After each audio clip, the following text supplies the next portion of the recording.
thanks for coming out tonight. I've got some words written down I got to use. I'm not Finley, I'm a longshoreman. We have a good familiar vernacular on the waterfront, so I'm going to stick with what's written down here. So I just wanted to wish you a good evening and welcome you all here. Obviously, I'm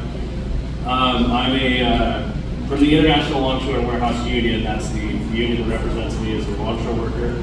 And I also proudly serve as a state committee co-chair. Okay, thank you.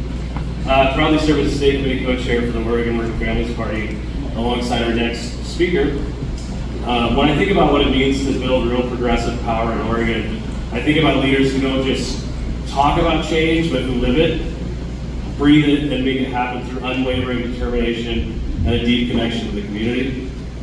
That's who Reyna Lopez is. As the executive director of PCUN, Oregon's Farm Worker Union, Reyna has transformed how we fight for worker justice in our state.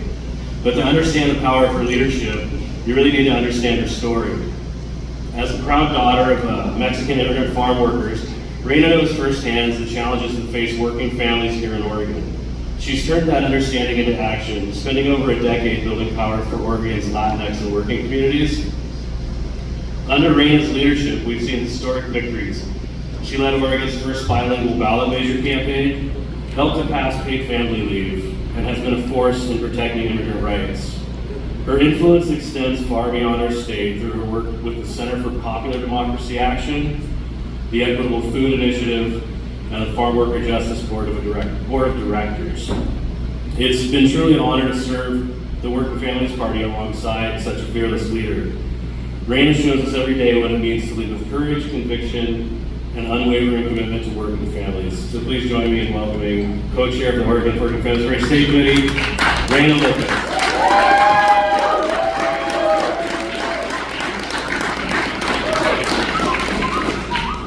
When I say libre, libre, you say Palestina. Libre, libre. Palestina. Libre, libre. Palestina. Libre, libre. Palestina. Que viva Working Families Party. Viva Working Families Party. Se puede. Se puede. Sí se puede. Thank you, thank you, thank you all for being here today. Wow, y'all. What a roller coaster these last few weeks have been, especially seeing how things have panned out with Oregon being on its way to the supermajority, and then the devastating outcomes that we saw on the national level with the re-election of Donald Trump and Republicans taking the House and the Senate. We have a hard few years ahead of us, comrades. We here in Oregon have a responsibility to show America how we can build power for the working class, how we can build power for BIPOC communities, how we can build power for immigrant communities, how we can build power for rural communities, how we can build power for LGBTQIA+ communities. We can do this. But we have to be willing to see each other in these conversations. After seeing so many people go for Trump, I know that you're heartbroken. I know you're pissed. I know you're grieving. So am I.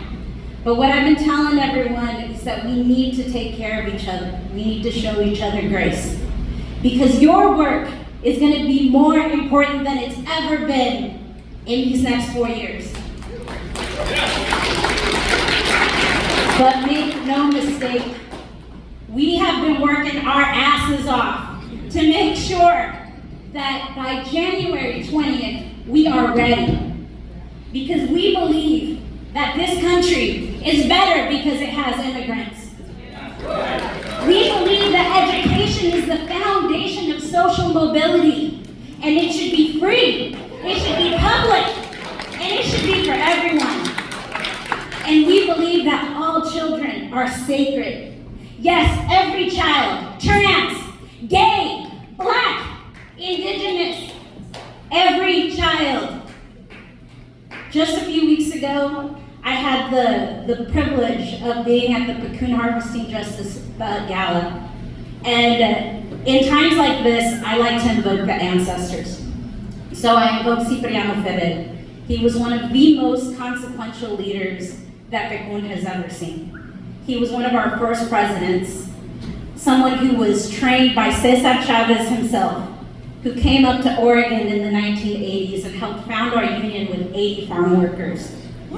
Cipriano left us with a vision of liberation and an example of self-respect and wisdom, and the wisdom of achieving that. His example showed us to care about the people in the movement, not just the issues, not just winning, and to struggle by challenging others to struggle with the hard questions. Comrades, we saw a hard election at the national level, but we here in Oregon, we can be a beacon of hope. We cannot lose the trust of the people who put us in office. Now that we proved that we can win elections, let's ensure that we're governing this state in ways that every Oregonian can feel the positive impacts on their lives. CIP showed us about having the courage to be revolutionary and to visualize ourselves and our society as we strive for it to be, and to never be deterred by failure, and to follow our instincts of defending a fundamental principle, no matter how protracted the fight or how powerful the adversary. But we have been here before, y'all, and we will get through these 4 years together. After 9/11, policies across the country terrorized our communities with show me your papers laws, so-called secure communities programs that separated and devastated millions of families. But that devastating moment also awakened the largest immigrant rights movement this country had ever seen. And I believe that that's going to happen in this next presidency. And I know that it's going to look different. It's not going to look the same as it's looked in the past. We already are seeing that people didn't want to get out there the next day after the election to march, right? It was really hard. But I believe that we will rise again, and it will be something new. Our calling is to continue building the power we need to block fascism and build a multiracial working class movement here at the Working Families Party.